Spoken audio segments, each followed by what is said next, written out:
വിശ്വാസനായകന പൂർത്തി വരുത്തുന്നിൻ യേശുവിങ്കൽ വചനപാത വചനപാത വചനപാത.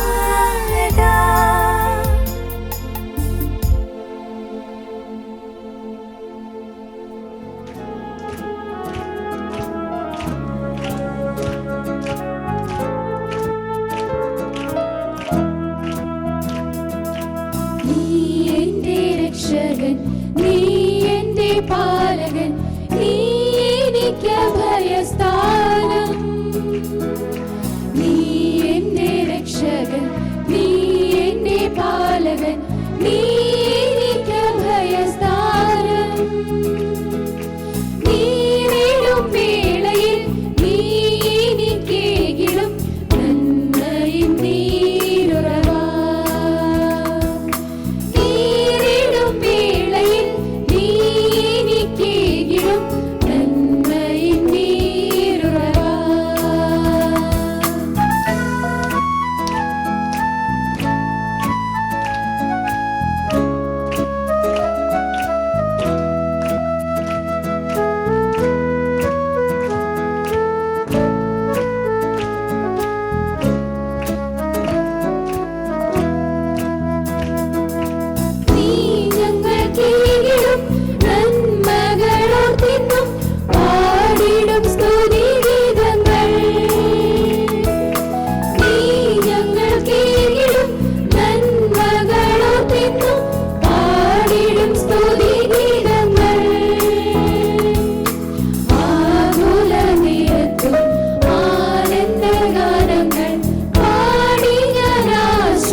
യേശുക്രിസ്തുവിൻ്റെ നാമത്തിൽ നിങ്ങൾക്കെല്ലാവർക്കും എൻ്റെ സ്നേഹവന്ദനം. കർത്താവായ യേശുക്രിസ്തുവിൻ്റെ സുവിശേഷം കേൾക്കുവാൻ തക്കവണ്ണം നമ്മൾക്ക് ഒരവസരം കൂടി ദൈവം തന്നതിനെ ഓർത്ത് നമുക്ക് ദൈവത്തെ സ്തുതിക്കുക. നമ്മളായിരിക്കുന്ന സാഹചര്യത്തിൽ ഇന്ന് ഈ ദൈവവചനം കേൾക്കുവാൻ കർത്താവ് നമ്മൾക്ക് കൃപ തന്നുവല്ലോ.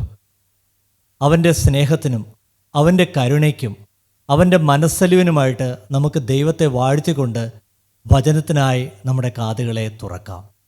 ഇന്ന് നമ്മളായിരിക്കുന്ന സാഹചര്യം ചിലപ്പോൾ അത് രോഗക്കിടക്കയായിരിക്കാം, ചിലപ്പോൾ പ്രായാധിക്യം കൊണ്ട് നമുക്ക് എഴുന്നേറ്റ് നടക്കാനാവാത്ത അവസ്ഥയായിരിക്കാം, അല്ലെങ്കിൽ ചില കാരണങ്ങളാൽ മനസ്സ് വിഷമിച്ച് നമ്മൾ ആകുലതപ്പെട്ടിരിക്കുന്ന അവസ്ഥയിലായിരിക്കാം. ചിലപ്പോൾ പഠനത്തിൻ്റേതായ വലിയ ഭാരങ്ങളും പ്രയാസങ്ങളും ഉള്ളിൽ വഹിച്ചുകൊണ്ടായിരിക്കാം, എക്സാമിൻ്റേതായ പരീക്ഷയുടേതായ വിഷമങ്ങളെല്ലാം ഉള്ളിലുണ്ടായിരിക്കാം. എന്നാൽ ചിലർക്ക് ജോലി കിട്ടാത്തതായിരിക്കാം. അങ്ങനെ അനേകമായ കാര്യങ്ങളുടെ വിഷമ പ്രതിസന്ധിയിലായിരിക്കാം നാം ഇന്ന് ഈ വചനം കേൾക്കുന്നത്. എന്നാൽ ഈ വചനത്തിലൂടെ പ്രവർത്തിക്കുന്നതായ കർത്താവായ യേശുക്രിസ്തു ഇന്ന് നമ്മുടെ ഹൃദയങ്ങളിൽ ക്രിയ ചെയ്യുവാൻ തക്കവണ്ണം നമുക്ക് പ്രാർത്ഥനയോടിരിക്കാം. മറ്റ് എല്ലാം മറന്ന് ഈ കർത്താവിൻ്റെ വചനം സകല ബുദ്ധിയെയും രൂപാന്തരപ്പെടുത്തുന്ന, സകല വ്യക്തിത്വങ്ങളെയും രൂപാന്തരപ്പെടുത്തുന്ന, സകല മനുഷ്യരെയും പുതുമനുഷ്യരാക്കുന്ന, സമാധാനമില്ലാത്തവർക്ക് സമാധാനം നൽകുന്ന, സ്വസ്ഥതയില്ലാത്തവർക്ക് ശാന്തി നൽകുന്ന, സങ്കടപ്പെട്ടിരിക്കുന്നവർക്ക് ആശ്വാസം നൽകുന്ന, ആരോരുമില്ല എന്ന് ചിന്തിക്കുന്നവർക്ക് ഞാനുണ്ട് മകനെ മകളെ എന്ന് പറയുന്ന ഈ വചനം നമ്മൾക്ക് കേട്ടുകൊണ്ടിരിക്കാം. നമ്മുടെ ജീവിതത്തിലേക്ക് നമ്മൾ തിരിഞ്ഞു ചിന്തിക്കുമ്പോൾ അനേക പ്രതിസന്ധികളിലൂടെ ആയിരിക്കാം നമ്മൾ ഓരോരുത്തരും കടന്നു വന്നിരിക്കുന്നത്, അല്ലെങ്കിൽ ഇപ്പോൾ കടന്നു പോയിക്കൊണ്ടിരിക്കുന്നത്. എന്നാൽ ദൈവത്തിൻ്റെ വചനത്തിലേക്ക് നമ്മൾ നോക്കുമ്പോൾ അവിടെയെല്ലാം ആശ്വസിപ്പിക്കുന്ന വാക്കുകൾ, നമ്മുടെ ഹൃദയത്തിന് ആനന്ദം തരുന്ന വാക്കുകൾ, നമ്മുടെ മനസ്സിനെ കുളിർപ്പിക്കുന്ന വാക്കുകൾ അനേക സ്ഥലങ്ങളിൽ നമ്മൾക്ക് കാണുവാനായിട്ട് സാധിക്കും. ഇന്നത്തെ ചിന്തയ്ക്കായിട്ട് ലൂക്കോസ് എഴുതിയ സുവിശേഷം 15-ാം അധ്യായമാണ് ചിന്തിക്കുവാനായിട്ട് ആഗ്രഹിക്കുന്നത്. നമ്മൾക്കെല്ലാവർക്കും അറിയാവുന്ന ഒരു അപ്പനും 2 മക്കളും. അതിൽ ഇളയ പുത്രൻ ആ ഭവനത്തെയും അപ്പനെയും ഉപേക്ഷിച്ച് അവൻ ഈ ലോകത്തിലേക്ക് ഇറങ്ങിപ്പോകുന്ന, അതിനുശേഷം അവൻ തിരികെ വരുന്നതായ ഒരു കഥയാണ്, അല്ലെങ്കിൽ ഒരു സംഭവമാണ് ആ ഭാഗത്ത് പറയുന്നത്. എൻ്റെ ജീവിതത്തിലേക്ക് ഞാൻ തിരിഞ്ഞു ചിന്തിക്കുമ്പോൾ മാമോദീസായാൽ ഞാൻ സഭയോട് ചേർക്കപ്പെട്ടു. ദൈവത്തിൻ്റെ സത്യവചനം ഒരിക്കലും കേട്ടിട്ടില്ല. എനിക്ക് വേണ്ടിയിട്ട് എൻ്റെ തലതൊട്ടപ്പനും തലതൊട്ടമ്മയും കർത്താവിൻ്റെ തിരുസന്നിധിയിൽ തീരുമാനമെടുത്തു, മശിഹായെ ഞാൻ സ്വീകരിക്കുന്നുവെന്നും സാത്താനോട് എന്നേക്കുമായിട്ട് യാത്ര പറയുന്നുവെന്ന് ഞാൻ തീരുമാനമെടുത്തു. എന്നാൽ ഇതൊന്നും അറിയാതെയാണ് ഞാൻ വളർന്നു വന്നുകൊണ്ടിരുന്നത്. ഒരു പ്രായമെത്തിയപ്പോൾ സ്വന്തം ബുദ്ധിയാൽ അനേക പാപങ്ങളിലേക്കും ഈ ലോകത്തിൻ്റെ ഇമ്പങ്ങളിലേക്കും ഈ ലോകത്തിൻ്റെ രസങ്ങളിലേക്കും ഞാൻ ഇറങ്ങിപ്പോയി. ഒരു ദൈവം എനിക്ക് വേണ്ടി ജീവിക്കുന്നുവെന്നും എന്നെ സ്വർഗത്തിൽ എത്തിക്കുവാൻ തക്കവണ്ണം ഒരു കർത്താവ് ക്രൂശിൽ മരിച്ചുവെന്നും എൻ്റെ ജീവിതം പരിപൂർണമായ കർത്താവിൻ്റെ തിരുസന്നിധിയിൽ സമർപ്പിച്ചാൽ എനിക്ക് നിത്യസ്വർഗം പുൽകാമെന്നുമുള്ള സത്യം ഞാൻ ഒരിക്കലും അറിഞ്ഞിരുന്നില്ല. വളരും തോറും എൻ്റെ പ്രായത്തിനനുസരിച്ച് പാപങ്ങളും വളർന്നു വന്നുകൊണ്ടിരുന്നു. എന്നാൽ ജീവിതത്തിൽ അതൊന്നും ഒരു പാപമായിട്ടോ ചെയ്യുന്നത് തെറ്റായിട്ടോ ഒരിക്കലും തോന്നിയിട്ടില്ല. കാര്യം ഞാൻ സുവിശേഷം കേട്ടിട്ടില്ല. ആരും എനിക്ക് പാപത്തെക്കുറിച്ച് പറഞ്ഞു തന്നിട്ടില്ല. ക്രിസ്ത്യാനിയായി ജനിച്ചതുകൊണ്ട്, ക്രിസ്ത്യാനിയായി ജീവിക്കുന്നതുകൊണ്ട് എനിക്കും സ്വർഗരാജ്യം കിട്ടും എന്നുള്ള ചിന്താഗതിയിലായിരുന്നു ആ സമയം അത്രയും ഞാൻ വളർന്നു വന്നുകൊണ്ടിരുന്നത്. എൻ്റെ ജീവിതത്തിലേക്ക് അനേക പാപങ്ങൾ കടന്നു വന്നു. പ്രകടമായി പല പാപങ്ങളും എൻ്റെ ജീവിതത്തിൽ ഉണ്ടായിരുന്നില്ല. പ്രകടമായ മദ്യപാനമുണ്ടായിരുന്നില്ല, പ്രകടമായ പുകവലി ഉണ്ടായിരുന്നില്ല, പ്രകടമായ വ്യഭിചാരമുണ്ടായിരുന്നില്ല. എന്നാൽ എൻ്റെ ഹൃദയം മലിമസമായിരുന്നു, എൻ്റെ ആഗ്രഹങ്ങൾ മലിമസമായിരുന്നു, എൻ്റെ ചിന്താഗതികൾ മലിമസമായിരുന്നു, എൻ്റെ സ്വപ്നങ്ങൾ മലിമസമായിരുന്നു. വളരുന്നതനുസരിച്ച് പാപം കൂടിക്കൊണ്ടിരുന്നു. എൻ്റെ ജീവിതത്തിൽ ഒരു സമാധാനം എനിക്കുണ്ടായിരുന്നില്ല. സമാധാനമുണ്ടെന്ന് ഞാൻ ലോകത്തിൻ്റെ മുന്നിൽ അഭിനയിച്ച് കാണിച്ചു. ഞാൻ ദേവാലയങ്ങളിലെല്ലാം കടന്നുപോയി, എന്നാൽ എൻ്റെ ഹൃദയത്തിൽ സമാധാനമുണ്ടായിരുന്നില്ല. ഞാൻ ആരാധനകളിൽ പങ്കെടുത്തു, എന്നാൽ എനിക്ക് സമാധാനത്തോടെ ഒന്ന് ഉറങ്ങുവാൻ പോലും സാധിക്കുമായിരുന്നില്ല. കർത്താവായ യേശുക്രിസ്തുവിനെ എൻ്റെ 19-ാമത്തെ വയസ്സിൽ കണ്ടെത്തുന്നതുവരെ എനിക്ക് സമാധാനമായി ഉറങ്ങുവാൻ സാധിച്ചിരുന്നില്ല. മദ്യപാനിയായ പിതാവും കലഹക്കാരത്തിയായ മാതാവിൻ്റെ മധ്യത്തിൽ ഞങ്ങൾ സഹോദരങ്ങൾ തമ്മിലടിച്ചും യാതൊരു സ്വസ്ഥതയുമില്ലാതെയാണ് ഞങ്ങൾ വളർന്നു വന്നുകൊണ്ടിരുന്നത്. എന്നാൽ ദൈവത്തിൻ്റെ വചനം ഒരിക്കൽ കടന്നു പിടിച്ചു. അതിൻ്റെ അകത്ത് ലൂക്കോസ് എഴുതിയ സുവിശേഷം 15-ാം അധ്യായം അതിൻ്റെ 17 മുതലുള്ള വാക്യങ്ങൾ നമ്മൾ വായിക്കുമ്പോൾ നമ്മൾ കാണുന്നത്, അപ്പോൾ സുബോധം വന്നിട്ട് അവൻ, എൻ്റെ അപ്പൻ്റെ എത്ര കൂലിക്കാർ ഭക്ഷണം കഴിച്ച് ശേഷിപ്പിക്കുന്നു, ഞാനോ വിശപ്പ് കൊണ്ട് നശിച്ചു പോകുന്നു. ഞാൻ എഴുന്നേറ്റ് അപ്പൻ്റെ അടുക്കൽ ചെന്ന് അവനോട്, അപ്പാ, ഞാൻ സ്വർഗത്തോടും നിന്നോടും പാപം ചെയ്തിരിക്കുന്നു. ഇനി നിന്റെ മകൻ എന്ന പേരിന് ഞാൻ യോഗ്യനല്ല. ഒരു കൂലിക്കാരിൽ ഒരുത്തനെ പോലെ എന്നെ ആക്കണമേ എന്ന് പറയുമെന്ന് പറഞ്ഞു. നമ്മുടെ അനേകരുടെ ജീവിതത്തിൽ ഇങ്ങനെ ഒരു സുബോധം വന്നെങ്കിൽ അതൊരു മഹാഭാഗ്യമാണ്. എന്നാൽ ആ സുബോധം വന്നില്ലെങ്കിൽ വചന കേൾവിയിലൂടെ നമുക്ക് ആ സുബോധം വരും. ഇവിടെ ഇളയപുത്രന് സുബോധം വന്നു. അവന് സുബോധം വന്നത് അവൻ പട്ടിണി കിടന്നപ്പോഴാണ്. സമൃദ്ധിയിൽ നിന്ന് വന്നു, അവൻ പട്ടിണി കിടന്നു. അവൻ പലതും ആഗ്രഹിച്ചു, എന്നാൽ അവന് ആരും അത് കൊടുത്തില്ല എന്നാണ്. ഇന്ന് ഈ ലോകത്തിലേക്ക് നമ്മൾ ഇറങ്ങി, ഈ ലോകത്തിൽ നിന്ന് സന്തോഷവും, ഈ ലോകത്തിൽ നിന്ന് സമാധാനവും, ഈ ലോകത്തിൽ നിന്നുള്ള ഐശ്വര്യങ്ങളും എല്ലാം തേടി നമ്മൾ അലയുന്നു. എന്നാൽ ഇതൊന്നും നമുക്ക് സമാധാനം തരികയില്ല. ആത്യന്തികമായുള്ളൊരു സമാധാനം, ഒരു സന്തോഷം നമ്മുടെ ഹൃദയത്തിൽ കടന്നു വരികയില്ല. അത് കടന്നു വരണമെന്നുണ്ടെങ്കിൽ നമുക്കൊരു സുബോധം വരേണ്ടത് ആവശ്യമാണ്. ഈ ഇളയ മകൻ സുബോധം വന്നു കഴിഞ്ഞപ്പോൾ അവൻ ചില തീരുമാനങ്ങൾ എടുത്തു. ഇന്ന് ഈ വചനം കേൾക്കുന്ന നമുക്ക് ഒരു തീരുമാനമെടുക്കുവാൻ സാധിക്കുമെങ്കിൽ, നമ്മൾ ഏത് സാഹചര്യത്തിലായിരുന്നാലും, നമ്മൾ ഏത് അന്തരീക്ഷത്തിലായിരുന്നാലും, നമ്മൾ ഏത് ദേശത്തായിരുന്നാലും, ഇന്ന് നമ്മൾ ഈ വചനം കേൾക്കുന്ന സമയത്ത്, എൻ്റെ ദൈവമേ, എനിക്കൊരു സുബോധം തരണമേ, എനിക്ക് എൻ്റെ പിതാവിൻ്റെ ഭവനത്തിലേക്ക് തിരികെ പോകുവാൻ തക്കവണ്ണം അവിടെ സമാധാനമുണ്ട്, അവിടെ നിത്യമായ സന്തോഷമുണ്ട്, അവിടെ എല്ലാ ഐശ്വര്യങ്ങളുമുണ്ട്, അവിടെ ഞാൻ ആഗ്രഹിക്കുന്നതായ സമാധാനത്തോടെയുള്ള സ്വസ്ഥതയോടുകൂടിയുള്ള ഉറക്കമുണ്ട് എന്ന് തിരിച്ചറിഞ്ഞ് ഈ കർത്താവിൻ്റെ അടുക്കിലേക്ക് മടങ്ങി വരുവാൻ തക്കവണ്ണം ഇന്ന് പുതിയൊരു തീരുമാനം നമുക്ക് എടുക്കുവാൻ സാധിക്കട്ടെ. കർത്താവായ യേശുക്രിസ്തു നമ്മുടെ ഹൃദയങ്ങളിൽ ഇന്ന് പരിവർത്തനം ചെയ്യട്ടെ. കർത്താവായ യേശുക്രിസ്തു ഇന്ന് നമുക്ക് സുബോധം തരട്ടെ. ഈ ഇളയ മകൻ സുബോധം വന്നപ്പോൾ അവൻ ചില തീരുമാനങ്ങളെല്ലാം എടുത്തു. അതിൽ ഒന്നാമത്തെ തീരുമാനമാണ് ഞാനെല്ലാം ഏറ്റുപറയുമെന്നുള്ളത്. അതിൽ രണ്ടാമത്തെ തീരുമാനമാണ് ഞാൻ പിതാവിൻ്റെ ഭവനത്തിലേക്ക് ഞാൻ മടങ്ങി ചെല്ലുമെന്നുള്ളത്. മൂന്നാമത്തെ തീരുമാനമാണ് എനിക്ക് യാതൊരു അവകാശവുമില്ല, ഒരു കൂലിക്കാരനെ പോലെ എന്നെ കരുതിയാൽ മതി, ഞാൻ മറ്റൊരു അവകാശവും പറയുകയില്ല എന്നുള്ളൊരു തീരുമാനം അവന് വന്നു. അവന് സുബോധം വന്നു, അവൻ എഴുന്നേറ്റു, അവൻ തിരികെ നടന്നു. അങ്ങനെ നമുക്ക് ഓരോരുത്തർക്കും നമ്മുടെ ജീവിതത്തിലെ പാപങ്ങളെ ഉപേക്ഷിച്ചുകൊണ്ട് പുതിയൊരു തീരുമാനമെടുത്ത് ഞാൻ എൻ്റെ ഭവനത്തിലേക്ക് മടങ്ങി ചെല്ലുമെന്നും, ഞാൻ എൻ്റെ യേശുവിൻ്റെ കാൽപാദം മുത്തുമെന്നും, ഞാൻ അവൻ്റെ തിരുസന്നിധിയിൽ ഒരു അവകാശവാദങ്ങളുമില്ലാതെ ഞാൻ എൻ്റെ സകല പാപങ്ങളും ഏറ്റുപറയുമെന്നും ഒരു തീരുമാനം നമുക്കിന്നെടുക്കാം.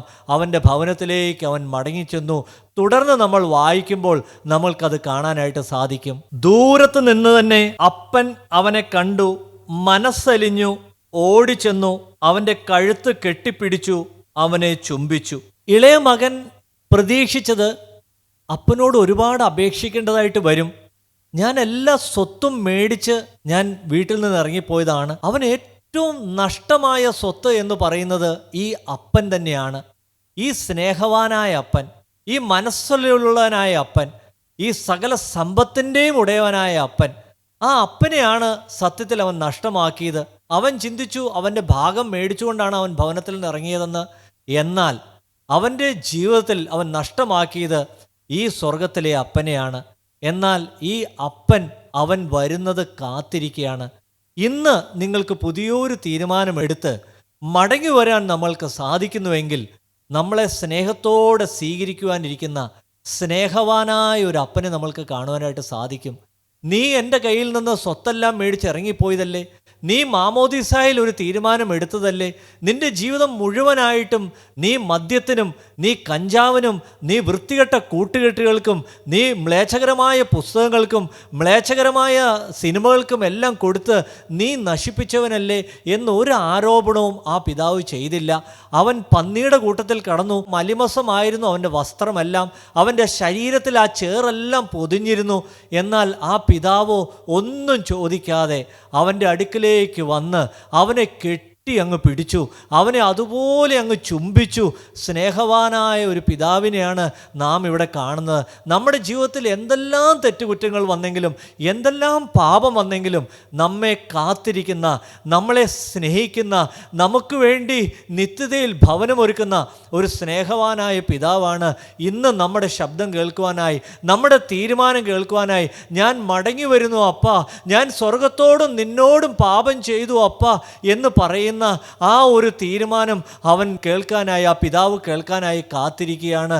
എന്നാൽ ആ ഇളയ മകൻ അവൻ്റെ അടുക്കിലേക്ക് ചെന്നു. ഒരു കൂലിക്കാരനെ പോലെ എന്നെ കരുതണമേ എന്നാണ് പറഞ്ഞത്. എന്നാൽ അത്ഭുതം, ആ പിതാവ് അവനെ കൈക്കൊണ്ടത് ആ ഒരു മകനെപ്പോലെ തന്നെയാണ്. അവൻ ഏത് രീതിയിൽ അവിടെ നിന്ന് ഇറങ്ങിപ്പോയോ അതേ അവകാശത്തോടെ, അതേ പ്രാഗൽഭ്യത്തോടെ അവനെ ഭവനത്തിലേക്ക് സ്വീകരിക്കുകയാണ്. അവൻ്റെ ജീവിതത്തിൽ അനേക കുറവുകൾ വന്നു, അനേക പോരായ്മകൾ വന്നു, അരുതാത്തതെല്ലാം വന്നു, സ്വത്തെല്ലാം നശിപ്പിച്ചു, അവൻ്റെ ആത്മാവിനെ അവൻ നശിപ്പിച്ചു, എല്ലാം ചെയ്തു. എന്നാൽ പിതാവ് അവന് വേണ്ടി എല്ലാം മേത്തരമായിട്ട് കരുതിയിരുന്നു.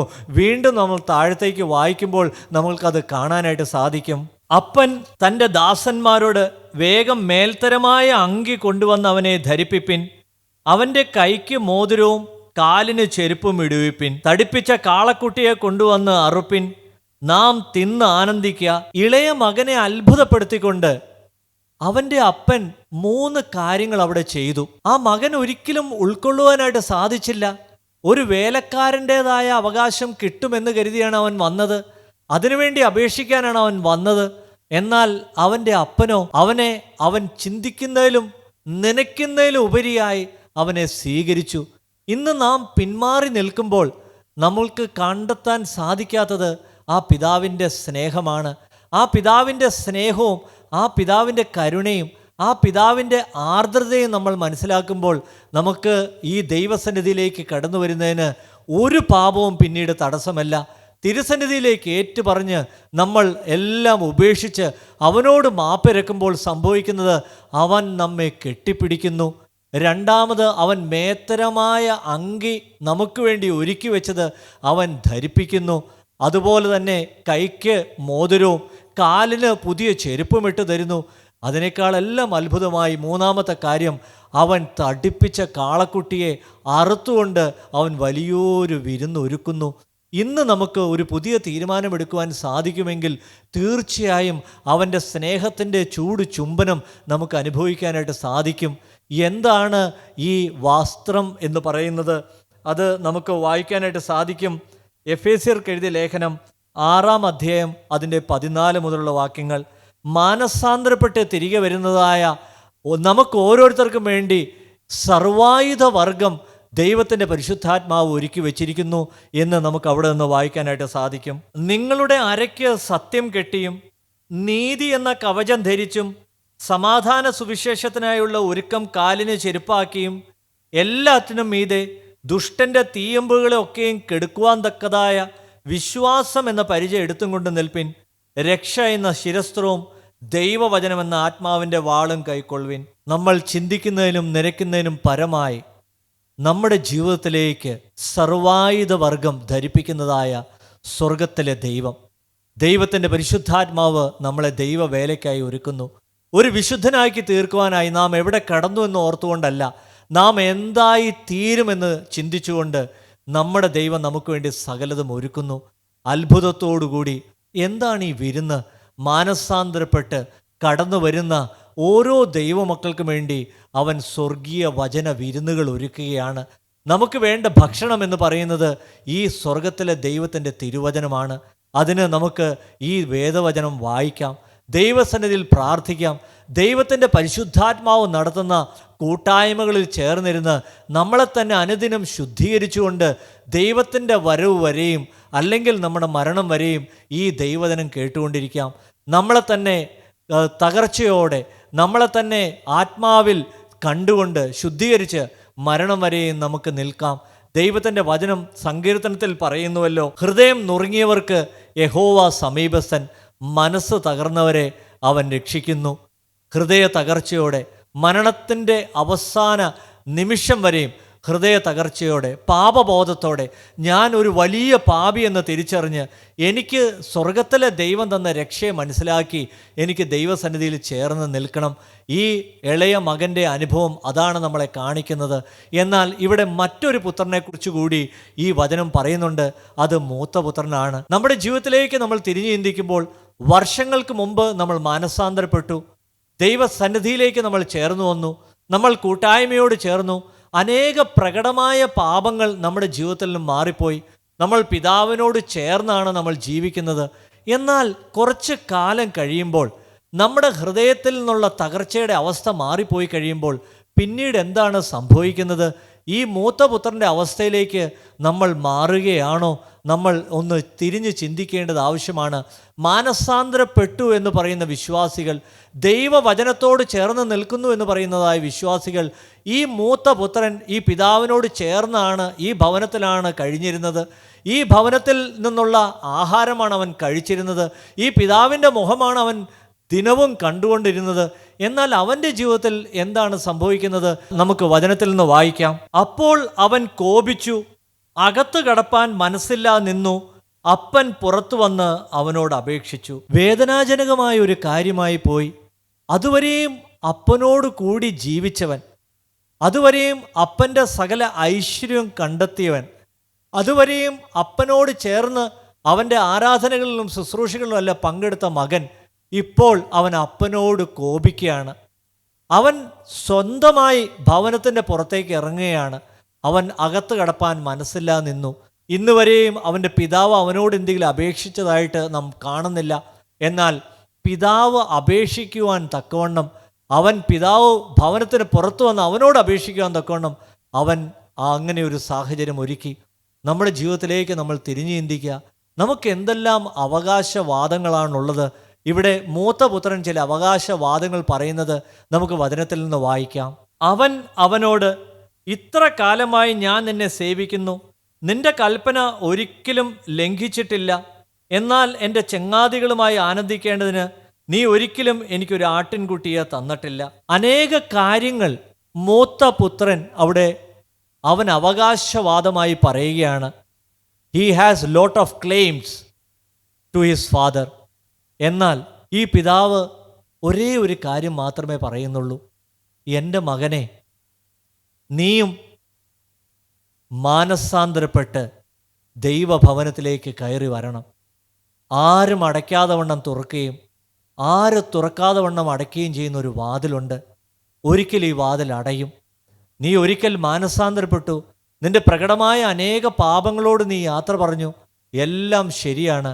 എന്നാൽ വീണ്ടും ഒരു മാനസാന്തരപ്പെട്ടവരുടെ ഒരു മാനസാന്തരം ഇന്ന് അനിവാര്യമായിരിക്കുന്നു. ഇന്ന് ദൈവത്തിൻ്റെ പരിശുദ്ധാത്മാവ് നമ്മളുടെ ഇടയിലൂടെ ബലവാൻ എന്ന് കാണിക്കേണ്ടതിന് ഊടാടി സഞ്ചരിക്കുന്നു. മാനസാന്തരപ്പെടാത്തവർ മാനസാന്തരപ്പെടണം. മാനസാന്തരപ്പെട്ടവർ ഒരിക്കൽ കൂടി തങ്ങളുടെ ജീവിതങ്ങളെ കർത്താവായ യേശു ക്രിസ്തുവിൻ്റെ കരങ്ങളിൽ സമർപ്പിക്കണം. ഇന്ന് വരെയുള്ള അവകാശവാദങ്ങളെല്ലാം താഴെ വയ്ക്കണം. എല്ലാ നീതിപ്രവൃത്തികളും ഒരു കറ പുരണ്ട തുണി പോലെ മാത്രമാണെന്ന് തിരിച്ചറിയണം. ഈ പിതാവിനോട് ചേർന്ന് നിൽക്കുന്ന മഹാ അനുഭവം, സന്തോഷത്തിൻ്റെ അനുഭവം നമ്മൾ അനുഭവിക്കണം. നമ്മുടെ ജീവിതം പരിപൂർണമായി കർത്താവായ യേശുക്രിസ്തുവിൻ്റെ കരങ്ങളിൽ സമർപ്പിക്കണം. കർത്താവായ യേശുക്രിസ്തു നമ്മളെ ഓരോരുത്തരെയും ഇന്ന് ഈ വചനത്തിലൂടെ വിളിക്കുന്നത് നമുക്ക് രൂപാന്തരം തരുവാനായിട്ടാണ്. നമ്മളെ അതുപോലെ സ്നേഹിക്കുന്ന, നിത്യമായ സ്നേഹത്താൽ സ്നേഹിക്കുന്ന, നമ്മൾ ഏത് ഭാഷക്കാരനായിക്കോട്ടെ, ഏത് ജാതിക്കാരനായിക്കോട്ടെ, ഏത് രീതിയിൽ ജീവിക്കുന്ന വ്യക്തി ആയിക്കോട്ടെ, ഏത് മതസ്ഥനായിക്കോട്ടെ, കർത്താവായ യേശുക്രിസ്തു നമ്മളെ ഓരോരുത്തരെയും സ്നേഹിക്കുന്നു. നമ്മുടെ മാനസാന്തരവും നമ്മുടെ രൂപാന്തരവും കർത്താവ് ആഗ്രഹിക്കുന്നു. നിത്യതയിൽ നമുക്ക് വേണ്ടി അവൻ ഭവനം ഒരുക്കിയിരിക്കുന്നു. നമ്മളെ ഓരോരുത്തരെയും തിരികെ കൊണ്ടുവരുന്നതിനായി അവൻ വീണ്ടും വരും. കർത്താവിൻ്റെ രണ്ടാമത്തെ വരവ് വിശ്വസിക്കാത്ത അനേകരെ പോലെയല്ല. കർത്താവ് എനിക്ക് വേണ്ടി രണ്ടാമത് വരുമെന്നും അവൻ എനിക്ക് വേണ്ടി ഒരുക്കിയിരിക്കുന്ന ആ ഭവനത്തിലേക്ക് എന്നെ കൊണ്ടുപോകുമെന്നും നമുക്ക് ഉറപ്പോടെ വിശ്വസിക്കാം. ഇന്ന് ഈ ക്ഷണികമായ ജീവിതം 7-10 ഏറെയായാൽ 80 മാത്രം എന്ന് പറയുന്ന ഈ ക്ഷണികമായ ജീവിതത്തിൽ പാപം ചെയ്തും പാപത്തിൻ്റേതായ രീതിയിൽ ജീവിച്ചും നമ്മുടെ ആയുസ് നഷ്ടമാക്കാതെ കർത്താവിൻ്റെ കരങ്ങളിലേക്ക് കൊടുത്തുകൊണ്ട് ഈ മനോഹരമായ, ഈ സന്തോഷകരമായ ഈ ജീവിതം നമുക്ക് അനുഭവിക്കാം. ഈ ചെറിയൊരു ആയുസ് കുമിള പോലെ ഉള്ളൂ എന്ന് തിരുവചനത്തിൽ പറയുന്നുണ്ട്. കുമിള പോലെയുള്ള ഈ ചെറിയ ആയുസ് കർത്താവിൻ്റെ നാമത്തെ മഹത്വപ്പെടുത്തിക്കൊണ്ട് ഞാൻ എന്ത് ചെയ്താലും എൻ്റെ യേശു സന്തോഷിക്കണം, ഞാൻ എന്ത് ചെയ്താലും എൻ്റെ യേശുവിൻ്റെ നാമം മഹിമപ്പെടണം, ഞാൻ എന്ത് ചെയ്താലും എൻ്റെ യേശുവിൻ്റെ ഉള്ളം പ്രസാദിക്കണം എന്നുള്ള ചിന്തയോടുകൂടി നമ്മളായിരിക്കുന്ന സാഹചര്യത്തിൽ നാം ഒരു വിദ്യാർത്ഥിയായി തൊഴിലാളിയായിരിക്കാം, നാം ഒരു ജോലിക്കാരനായിരിക്കാം, നാം ചിലപ്പോൾ റിട്ടയർ ആയിരിക്കാം, നാം ചിലപ്പോൾ രോഗക്കിടക്കയിലായിരിക്കാം, നാം ചിലപ്പോൾ മരണത്തോടടുത്ത് നിൽക്കുന്ന ഒരവസ്ഥയിലായിരിക്കാം. നാം ഏതവസ്ഥയിലാണെങ്കിലും എൻ്റെ യേശു പ്രസാദിക്കണമെന്ന് ചിന്തിച്ചുകൊണ്ട് നമ്മുടെ ജീവിതത്തെ പരിപൂർണമായി കർത്താവിൻ്റെ തിരുസന്നിധിയിൽ സമർപ്പിക്കുമെങ്കിൽ കർത്താവ് തീർച്ചയായിട്ടും അത്ഭുതം പ്രവർത്തിക്കും. നമ്മുടെ ജീവിതത്തിന് രൂപാന്തരം തരുവാൻ, നമുക്കൊരു ഉന്നതി തരുവാൻ, നിത്യ സ്വർഗത്തിൽ നമ്മൾ എത്തിക്കുവാൻ തക്കവണ്ണം ദൈവത്തിൻ്റെ പരിശുദ്ധാത്മാവ് പ്രവർത്തിക്കും. നമുക്കൊന്നും ചെയ്യേണ്ടതായിട്ടില്ല. കർത്താവിൻ്റെ കരങ്ങളിലേക്ക് നമ്മുടെ ജീവിതം കൊടുത്താൽ മാത്രം മതി. നാം ഒരു അധ്വാനവും ചെയ്യേണ്ടതായിട്ടില്ല. ഒരേ ഒരു കാര്യം, അപ്പാ, സ്വർഗത്തോടും നിന്നോടും ഞാൻ പാപം ചെയ്തു, ഇനി നിൻ്റെ മകനെന്ന് വിളിക്കപ്പെടുവാൻ എനിക്ക് യോഗ്യതയില്ല എന്നുള്ള ഹൃദയ തകർച്ച, എന്നുള്ളൊരു ഹൃദയ ബോധ്യം നമുക്ക് എപ്പോഴും ഉണ്ടായിരുന്നാൽ മതി. ഒരിക്കൽ പോലും തല ഉയരാതെ ദൈവസന്നിധിയിൽ ആത്മാവിൽ എളിമപ്പെട്ടവരായി നമുക്ക് ജീവിക്കാം. അതിന് ദൈവത്തിൻ്റെ പരിശുദ്ധാത്മാവ് നമ്മളെ ഓരോരുത്തരെയും സഹായിക്കുമാറാകട്ടെ. നമുക്ക് നമ്മുടെ തലകളെ വണക്കാം, നമുക്ക് പ്രാർത്ഥിക്കാം. ഞങ്ങളെ ഓരോരുത്തരെയും അളവുകൂടാതെ സ്നേഹിക്കുന്ന സ്വർഗത്തിലെ വാഴ്ത്തപ്പെട്ടവനായ ദൈവമേ, എൻ്റെ കർത്താവേ, നീ ഞങ്ങളെ എന്തുമാത്രം സ്നേഹിക്കുന്നുവെന്നും നിത്യമായ സ്നേഹത്താൽ, നിത്യമായ കരുണയാൽ, നിത്യമായ ആർദ്രതയാൽ നീ ഞങ്ങൾക്കായി കാത്തിരിക്കുന്നുവെന്നും കർത്താവെ ഞങ്ങൾ വചനത്തിലൂടെ കേട്ടു. എൻ്റെ കർത്താവെ, ഞങ്ങളുടെ ജീവിതത്തെ ഇപ്പോൾ കർത്താവെ ഞങ്ങൾ സമർപ്പിക്കുന്നു. ഞങ്ങളുടെ സാഹചര്യങ്ങളുമെല്ലാം നീ അറിയുന്നുവല്ലോ, ഞങ്ങളുടെ പ്രശ്നങ്ങളെല്ലാം നീ അറിയുന്നുവല്ലോ, മറ്റാരെക്കാൾ ഉപരിയായി നീ ഞങ്ങളെ വ്യക്തിപരമായി മനസ്സിലാക്കിയിരിക്കുന്നുവല്ലോ. എൻ്റെ യേശുവേ, ഇപ്പോൾ ഞങ്ങളുടെ ജീവിതങ്ങളെ കൈക്കൊള്ളണമേ. ഞങ്ങൾ ഒരു നിബന്ധനയും ഇല്ലാതെ അവിടുത്തെ കരങ്ങളിലേക്ക് ഞങ്ങളുടെ ജീവിതത്തെ സമർപ്പിക്കുന്നു. ഇന്നു മുതൽ ഞങ്ങൾ യേശുവിൻ്റെ വകയായി ജീവിക്കും. ഇന്നു മുതൽ ഞങ്ങൾ യേശുവിന് നാമമഹത്വത്തിനായി ഞങ്ങൾ ജീവിക്കും. ഇന്നു മുതൽ യേശുവിൻ്റെ രാജ്യത്തിൻ്റെ വ്യാപ്തിക്കായി ഞങ്ങൾ ജീവിക്കും. ഇന്നു മുതൽ ഞങ്ങൾ ചെയ്യുന്നതെല്ലാം തിരുനാമ മഹത്വത്തിനായി ഞങ്ങൾ ചെയ്യുമെന്ന് അവിടുത്തെ തിരുസന്നിധിയിൽ ഞങ്ങൾ തീരുമാനമെടുക്കുന്നു. കർത്താവെ, ഞങ്ങളുടെ പാപങ്ങളെ കണക്കിടരുതേ. ഇന്നുവരെയും ചെയ്തതായ സകല പാപങ്ങളും, സകല തെറ്റുകളും, സകല കുറ്റങ്ങളും, സകല പോരായ്മകളും അവിടുന്ന് കഴുകിത്തരണമേ. കർത്താവെ, നിൻ്റെ മകനാക്കി തീർക്കണമേ. അവിടുത്തെ തിരുരക്തത്താൽ ഞങ്ങളെ കഴുകണമേ. കർത്താവെ, നിത്യജീവൻ ലഭിക്കുവാൻ തക്കവണ്ണം കർത്താവെ, ജീവ പുസ്തകത്തിൽ ഞങ്ങളുടെ ഓരോരുത്തരുടെയും പേരുകൾ അവിടെ നിന്ന് എഴുതണമേ. എൻ്റെ കർത്താവെ, നീ രണ്ടാമത് വരുമ്പോൾ, നിൻ്റെ കാഹള ശബ്ദം കേൾക്കുമ്പോൾ തിരുസന്നിധിയിലേക്ക് പറന്നു വരുവാനും തിരുപ്പാദം മുത്തുവാനും തിരുമുഖം കാണുവാനുള്ള മഹാഭാഗ്യം ഞങ്ങൾക്ക് ഓരോരുത്തർക്കും ചെയ്യണമേ എന്ന് ഞങ്ങൾ നിന്നോട് പ്രാർത്ഥിക്കുന്നു. അവിടുത്തെ സാന്നിധ്യം ഞങ്ങൾക്ക് തന്നുകൊണ്ടിരിക്കണമേ. അവസാനത്തോളം ഞങ്ങളുടെ വലങ്കരത്തിൽ പിടിച്ചുകൊള്ളണമേ. ഞങ്ങളെ നടത്തണമേ, ഞങ്ങളെ നയിക്കണമേ. സകലം അവിടുത്തെ പുത്രനായ യേശു മിശിഹാ മൂലം അപേക്ഷിക്കുന്നു. കൃപയോടെ കേട്ട് ഉത്തരമരുളുമാറാകണമേ. ആമേൻ. സ്തോത്രം.